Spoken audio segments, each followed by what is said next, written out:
CM Chandrababu కాసేపట్లో తిరుమల శ్రీవారిని దర్శించుకోనున్నారు. అర్ధరాత్రి శ్రీవారి దర్శనార్థం సీఎం చంద్రబాబు కుటుంబ సమేతంగా తిరుమలకు వచ్చారు. గాయత్రి నిలయం అతిథి గృహం వద్ద సీఎం చంద్రబాబుకు టీటీడీ జేఈఓ వీరబ్రహ్మం పుష్పగుచ్చం అందించి ఘన స్వాగతం పలికారు. రాత్రి అక్కడే బస చేశారు. కాసేపట్లో నైవేద్య విరామ సమయంలో చంద్రబాబు కుటుంబ సభ్యులతో కలిసి స్వామివారి సేవలో పాల్గొననున్నారు. ఇవాళ సాయంత్రం 4:41 చంద్రబాబు ముఖ్యమంత్రిగా బాధ్యతలు స్వీకరించనున్నారు. 5 ఫైల్స్పై సంతకాలు చేయనున్నారు సీఎం చంద్రబాబు. మెగా డిఎస్సీపై తొలి సంతకం చేయనున్నట్టు తెలుస్తోంది. అలాగే ల్యాండ్ టైటిలింగ్ యాక్ట్ రద్దుపై 2వ సంతకం చేస్తారని సమాచారం. పెన్షన్ పెంపుపై 3వ సంతకం, అన్నా క్యాంటీన్ల పునరుద్ధరణపై 4వ సంతకం, స్కిల్ డెవలప్మెంట్ సెంటర్లపై 5వ సంతకం పెట్టే అవకాశం ఉంది. ఏపీ కేబినెట్ శాఖల కేటాయింపుపై మంత్రుల ఉత్కంఠ నెలకొంది. పవన్ కళ్యాణ్కు డిప్యూటీ సీఎం హోదా ఇస్తారని ప్రచారం జరుగుతోంది. హోంశాఖ లేదా నీటిపారుదల శాఖ ఇస్తారని సమాచారం. ఇక నారా లోకేష్కు ఇవ్వబోయే శాఖలపైన సర్వత్రా చర్చ నడుస్తోంది. ఐటీ, పంచాయతీరాజ్ శాఖలు మళ్లీ లోకేష్కే ఇస్తారని తెలుస్తోంది. జనసేన అధినేత పవన్ కళ్యాణ్కు డిప్యూటీ సీఎం పదవి ఇచ్చినట్లు తెలుస్తోంది. ట్విట్టర్లో పోస్ట్ చేశారు అమిత్ షా. ముఖ్యమంత్రిగా ప్రమాణ స్వీకారం చేసిన చంద్రబాబు నాయుడు ఉప ముఖ్యమంత్రి పవన్ కళ్యాణ్కు శుభాకాంక్షలు అంటూ ట్వీట్ చేశారు. దీంతో పవన్ డిప్యూటీ సీఎం పదవి దక్కిందంటున్నాయి పార్టీ వర్గాలు. ఇటు చిరంజీవి కూడా ట్వీట్ చేశారు. CM Chandrababu, deputy CM Pawan కళ్యాణ్కు శుభాకాంక్షలు తెలిపారు చిరంజీవి. చంద్రబాబు ప్రమాణ స్వీకార కార్యక్రమ వేదికపై ఆసక్తికర ఘటన చోటు చేసుకుంది. కేంద్ర హోంమంత్రి అమిత్ షా, బీజేపీ మహిళా నేత తమిళసై సౌందరరాజన్ మధ్య సంభాషణ జరిగింది. బీజేపీ పెద్దలకు నమస్కారం చేసి ముందుకెళ్లబోయారు తమిళసై. అయితే అమిత్ షా ఆమెను వెనక్కు పిలిచారు. ఒక్కసారిగా తమిళసైపై సీరియస్ అయ్యారు. ఆమె ఏదో చెప్పబోతుండగా అడ్డుకొని మరీ అమిత్ షా వారించారు. ప్రస్తుతం ఈ వీడియో సోషల్ మీడియాలో వైరల్గా మారింది. ఏపీలో టీడీపీ నేతల దాడులపై రాష్ట్రపతికి వైఎస్ఆర్సీపీ నేతలు ఫిర్యాదు చేశారు. శాంతి భద్రతలను పరిరక్షించాలని ప్రధాని, హోంమంత్రి, ఎన్హెచ్ఆర్సీకి కూడా ఫిర్యాదు చేశామన్నారు. వారం రోజులుగా ఏపీ వ్యాప్తంగా టీడీపీ నేతలు విధ్వంసం సృష్టించి దాడులకు తెగబడ్డారని ఆగ్రహం వ్యక్తం చేశారు వైవి సుబ్బారెడ్డి. వైఎస్ఆర్సీపీ నేతలు, కార్యకర్తలు టార్గెట్గా దాడులు చేస్తున్నారని మండిపడ్డారు.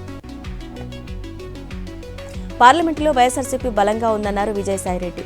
టీడీపీకి 16 మంది ఎంపీలుంటే వైఎస్ఆర్సీపీకి 15 మంది ఉన్నారని చెప్పారు. రాజ్యసభలో వైఎస్ఆర్సీపీ బలం కేంద్ర ప్రభుత్వానికి అవసరమని గుర్తుంచుకోవాలన్నారు. దేశ, రాష్ట్ర ప్రయోజనాల ఆధారంగానే పార్లమెంట్లో వైఎస్ఆర్సీపీ మద్దతు ఉంటుందని విజయసాయిరెడ్డి స్పష్టం చేశారు. విజయవాడలోని బీజేపీ రాష్ట్ర కార్యాలయంలో పదాధికారుల సమావేశం జరిగింది. బీజేపీ ఏపీ అధ్యక్షురాలు పురంధేశ్వరి అధ్యక్షతన సమావేశం జరిగింది. బీజేపీ తరఫున గెలిచిన ఎంపీలను, ఎమ్మెల్యేలను సత్కరించారు.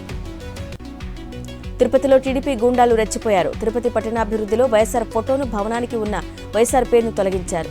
రాష్ట్ర అభివృద్ధికి, రాష్ట్ర ప్రజలకు సంక్షేమ పథకాలు అందించాలే గాని ఈ రకమైన దాడులకు తెగబడడం సరైంది కాదని తిరుపతి ప్రజలు అంటున్నారు. శ్రీకాకుళం జిల్లాలో విషాదం చోటు చేసుకుంది.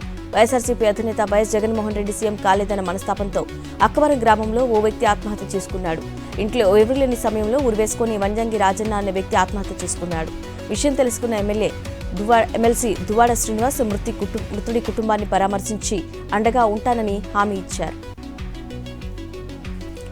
వైఎస్ఆర్సీపీ ఓటమిని జీర్ణించుకోలేక నెల్లూరు జిల్లా కలువాయికి చెందిన కార్యకర్త సయ్యద్ అబ్దుల్ రెహమాన్ గుండెపోటుతో మృతి చెందారు. వైఎస్ జగన్కు రెహమాన్ వీరాభిమాని. ప్రతి పార్టీ కార్యక్రమానికి ఆయన క్రమం తప్పకుండా హాజరయ్యేవారు. ఈ ఎన్నికల్లో వైఎస్ఆర్సీపీ ఓటమి పాలైందని తెలిసినప్పటి నుంచి మానసిక వేదన అనుభవించేవారని రెహమాన్ సతీమణి దిల్షాద్ తెలిపారు. వేసవి సెలవుల అనంతరం ఏపీలో నేటి నుంచి పాఠశాలలు ప్రారంభం కానున్నాయి. కేంద్రీయ విద్యాలయాలు ఈ నెల 21న, అలాగే నవోదయ విద్యాలయాలు ఈ నెల 30న ప్రారంభం కానున్నాయి. మొత్తం 45,000 ప్రభుత్వ పాఠశాలల్లో ప్రవేశాలు కొనసాగుతున్నాయి. తెలంగాణలో గ్రూప్ 1 మెయిన్స్ పరీక్షా షెడ్యూల్ను విడుదల చేసింది టీజీపీఎస్సీ. అక్టోబర్ 21 నుంచి 27 వరకు గ్రూప్ 1 మెయిన్స్ పరీక్షలు నిర్వహించనున్నట్టు వెల్లడించింది.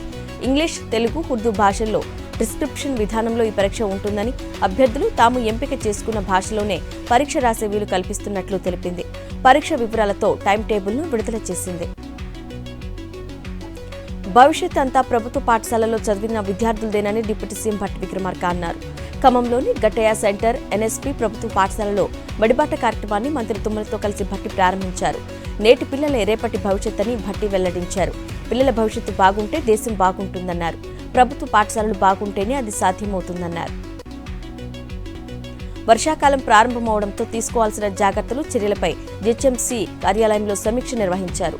మంత్రి పొన్నం ప్రభాకర్ నగరంలో లోతట్టు ప్రాంతాల్లో చేపట్టాల్సిన చర్యలతో పాటు ఇతర చర్యలకు సంబంధించి సూచనలు చేశారు. జీహెచ్ఎంసీ ఇన్ఛార్జ్ కమిషనర్ అమ్రపాలితో పాటు ఇతర ఉన్నతాధికారులు సమీక్షలో పాల్గొన్నారు.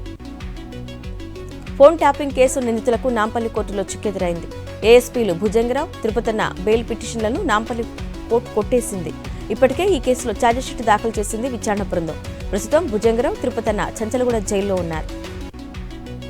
ఇంద్రకీలాద్రిపై కొలువైన దుర్గమ్మను కేంద్ర హోంశాఖ సహాయ మంత్రి బండి సంజయ్ దర్శించుకున్నారు. దుర్గగుడి ఈవో రామారావు ఆలయ మర్యాదలతో కేంద్ర మంత్రికి స్వాగతం పలికారు. ఆంధ్రాలయంలో అమ్మవారికి ప్రత్యేక పూజలు నిర్వహించారు. వేద పండితులు వేదాశీర్వచనం అందజేశారు. దర్శన అనంతరం బండి సంజయ్కు దుర్గగుడి ఈవో అమ్మవారి ప్రసాదం, శేషవస్త్రం, చిత్రపటాన్ని అందజేశారు. సిద్దిపేట ప్రభుత్వ ఆసుపత్రిని మాజీ మంత్రి ఎమ్మెల్యే హరీష్ రావు ఆకస్మికంగా తనిఖీ చేశారు. ఆసుపత్రిలో పేషెంట్లకు అందుతున్న వైద్యంపై, ఆసుపత్రిలో సౌకర్యాలపై, వైద్యం కోసం ఆసుపత్రికి వచ్చిన వారిని అడిగి తెలుసుకున్నారు. మందులు సరైన సమయానికి అందుతున్నాయా లేదా అని రోగులను అడిగి తెలుసుకున్నారు. తెలంగాణలో పాఠశాలలు పునఃప్రారంభమవడంతో స్కూల్ బస్సుల ఫిట్నెస్పై దృష్టి పెట్టారు ఆర్టీఏ అధికారులు. నిబంధనలు పాటించని స్కూల్ బస్సులపై కూడా జుళిపిస్తున్నారు. విద్యా సంస్థలు ప్రారంభమవడంతో వాహనాల తనిఖీలు స్పెషల్ డ్రైవ్ చేపడుతున్నారు. ఆర్టీఏ రూల్స్ కు విరుద్ధంగా నడుస్తున్నటువంటి బస్సులను సీజ్ చేస్తున్నారు. ఒడిశాలో కమలం వికసించింది. రాష్ట్రంలో బీజేపీ ప్రభుత్వం కొలువు తీరింది. 2.5 దశాబ్దాల బీజేడీ పాలనకు తెరదించుతూ తొలిసారి కాషాయ సర్కారు ఏర్పాటైంది. నూతన ముఖ్యమంత్రిగా ప్రమాణ స్వీకారం చేశారు మోహన్ చరణ్. మాజీ గవర్నర్ రజ్భర్ దాస్ ఆయనతో ప్రమాణం చేయించారు. కేంద్ర ఆర్థిక శాఖ మంత్రిగా నిర్మలా సీతారామన్ బాధ్యతలు చేపట్టారు. నార్త్ బ్లాక్ కార్యాలయంలో ఆర్థిక శాఖ బాధ్యతలు స్వీకరించిన నిర్మలా సీతారామన్ను ఫైనాన్స్ సెక్రటరీ టీవీ సోమనాథన్, సిబ్బంది అభినందించారు. అరుణ్ జైట్లీ తర్వాత 2019లో ఆర్థిక శాఖ మంత్రిగా బాధ్యతలు చేపట్టిన నిర్మలా సీతారామన్కు ప్రధాని మోదీ రెండోసారి అవకాశం ఇచ్చారు. వాయనాడ్, రాయ్బరేలీలో ఏ స్థానం వదులుకోవాలో ఇంకా నిర్ణయించుకోలేదన్నారు కాంగ్రెస్ నేత రాహుల్ గాంధీ. ఎటూ తేల్చుకోలేని పరిస్థితిలో ఉన్నానని చెప్పారు. కేరళలో పర్యటించిన రాహుల్ వాయనాడ్లో తనను గెలిపించిన ప్రజలకు ధన్యవాదాలు తెలిపారు. లోక్సభ ఎన్నికల్లో ఇండియా కూటమి మంచి ఫలితాలు రాబట్టిందన్నారు. బీజేపీ అహంకారానికి దేశ ప్రజలు తగిన బుద్ధి చెప్పారన్నారు రాహుల్ గాంధీ. జమ్మూ కశ్మీర్లో వరుస ఉగ్రదాడులపై రాజకీయం రాజుకుంది. ప్రధాని మోదీని టార్గెట్ చేశాయి ఇండియా కూటమి పార్టీలు. విదేశీ నేతల సందేశాలకు సమాధానాలు ఇవ్వడంలో బిజీగా ఉన్న మోదీకి జమ్మూ కశ్మీర్లోని బాధితుల ఆర్తనాదాలు వినిపించడం లేదంటూ ట్వీట్ చేశారు కాంగ్రెస్ నేత రాహుల్ గాంధీ. 3 రోజుల్లో 3 టెర్రర్ అటాక్స్ జరిగితే మోదీ మాత్రం సంబరాలు చేసుకోవడంలో తల మునకలయ్యారంటూ ఆక్షేపించారు. ఎర్రకోటపై దాడి కేసులో పాకిస్తాన్ ఉగ్రవాది మహమ్మద్ ఆరిఫ్ అలియాస్ అఫ్పాక్ దాఖలు చేసుకున్న క్షమాభిక్ష పిటిషన్ను రాష్ట్రపతి ద్రౌపది ముర్ము తోసిపుచ్చారు. 20 ఏళ్ల క్రితం ఎర్రకోటపై టెర్రరిస్టు మహమ్మద్ ఆరిఫ్ దాడి చేశాడు. ఈ ఘటనలో 3 భారత జవాన్లు మరణించారు. దాడి జరిగిన 4 రోజుల తర్వాత పాక్ టెర్రర్ ఆరిఫ్ను పోలీసులు అరెస్టు చేశారు. మిలిటెంట్లతో కలిసి కుట్ర పన్నాడన్న అభియోగాలు కోర్టులో నిరూపణ అవ్వడంతో ఆరిఫ్కు మరణశిక్ష విధించింది న్యాయస్థానం. ఢిల్లీ నీటి సంక్షోభంపై సుప్రీంకోర్టు కీలక వ్యాఖ్యలు చేసింది. హిమాచల్ ప్రదేశ్ నుంచి మిగులు జలాలు విడుదల కోరుతూ ఆ ప్రభుత్వం వేసిన పిటిషన్ను సుప్రీంకోర్టు విచారించింది. ట్యాంకర్ మాఫియాను కట్టడి చేసేందుకు ఎలాంటి చర్యలు తీసుకుంటున్నారో చెప్పాలని ఢిల్లీ ప్రభుత్వాన్ని ప్రశ్నించింది. ఢిల్లీలో ట్యాంకర్ మాఫియా విస్తృతంగా కనిపిస్తోందని వ్యాఖ్యానించింది. భారత్లో 4 ఏళ్ల చిన్నారికి బర్డ్ ఫ్లూ H9N2 వేరియంట్ సోకిందని ప్రపంచ ఆరోగ్య సంస్థ WHO వెల్లడించింది. సాధారణంగా పక్షులకు సోకేటువంటి ఈ బర్డ్ ఫ్లూ అత్యంత అరుదైన కేసుల్లో మనుషుల్లోనూ కనిపిస్తుంది. ఈ నేపథ్యంలోనే పశ్చిమ బెంగాల్లో ఈ కేసు వెలుగు చూసింది. తీవ్రమైన శ్వాసకోశ సమస్యలు, జ్వరంతో బాధపడిన ఆ చిన్నారిని ఫిబ్రవరిలో ఆసుపత్రిలో చేర్చారు. ఇటలీలో ఖలిస్తానీ మద్దతుదారులు రెచ్చిపోయారు. జాతిపిత మహాత్మాగాంధీ విగ్రహాన్ని ధ్వంసం చేశారు. విగ్రహం బేస్పై వివాదాస్పద నినాదాలు చేశారు. G7 సదస్సు కోసం ప్రధాని మోదీ ఇవాళ ఇటలీ వెళ్తున్నారు. ఈ నేపథ్యంలో ఖలిస్తానీ మద్దతుదారులు ఈ దారుణానికి ఒడిగట్టినట్టు తెలుస్తోంది. విషయాన్ని ఇటలీ అధికారుల దృష్టికి తీసుకెళ్లారు భారత రాయబారి సిబ్బంది. బాధితులపై కఠిన చర్యలు చేపట్టాలని డిమాండ్ చేశారు. డెమోక్రటిక్ రిపబ్లిక్ ఆఫ్ కాంగోలో విషాదం చోటు చేసుకుంది. ప్రయాణికులతో ప్రయాణిస్తున్న పడవ నీటిలో మునిగిపోవడంతో 86 మందికి పైగా మరణించారని ఆ దేశ అధ్యక్షుడు ఫెలిక్స్ ఫెస్కెడ్ ప్రకటించారు. మోనాయిమ్డోయ్ ప్రావిన్స్లోని మూషి నగరానికి 70 కిలోమీటర్ల దూరంలో క్వా నదిలో ప్రమాదం జరిగింది. బెంగళూరు రేవ్ పార్టీ కేసులో నటి హేమకు ఓట లభించింది. ఈ కేసులో ఆమెకు బెంగళూరు స్పెషల్ కోర్టు షరతులతో కూడిన బెయిల్ మంజూరు చేసింది. ఆమె పరప్పన అగ్రహార జైలు నుంచి బయటకొచ్చారు. హైదరాబాద్లోని కుషాయిగూడ పోలీస్ స్టేషన్ పరిధిలో భారీ అగ్ని ప్రమాదం జరిగింది. అల్యూమినియం ఫ్యాక్టరీలో భారీగా మంటలు ఎగిసిపడ్డాయి. సమాచారం అందుకున్న ఫైర్ సిబ్బంది హుటాహుటిన సంఘటనా స్థలానికి చేరుకొని మంటలను అదుపులోకి తెచ్చారు. భువనగిరి మండలం ఆనాజీపురంలో పట్టపగలే చోరీకి యత్నించారు దొంగలు. ఓ ఇంట్లో దోపిడీకి యత్నించారు. ఇంటి యజమాని అరుపులతో 2 దొంగలు పారిపోగా ఒక దొంగ స్థానికులకు చిక్కాడు. దొంగను స్థానికులు చితకబాది పోలీసులకు అప్పగించారు. పరారీలో ఉన్న ఇద్దరు దొంగల కోసం పోలీసులు గాలిస్తున్నారు. నారాయణపేట జిల్లా కోస్గి మండలం మంగెమళ్ల శివారులో శ్రీ రామలింగేశ్వర స్వామి ఆలయంలో దొంగలు పడ్డారు. ఉండి పగులగొట్టిన దొంగలు నగదును ఎత్తుకెళ్లారు.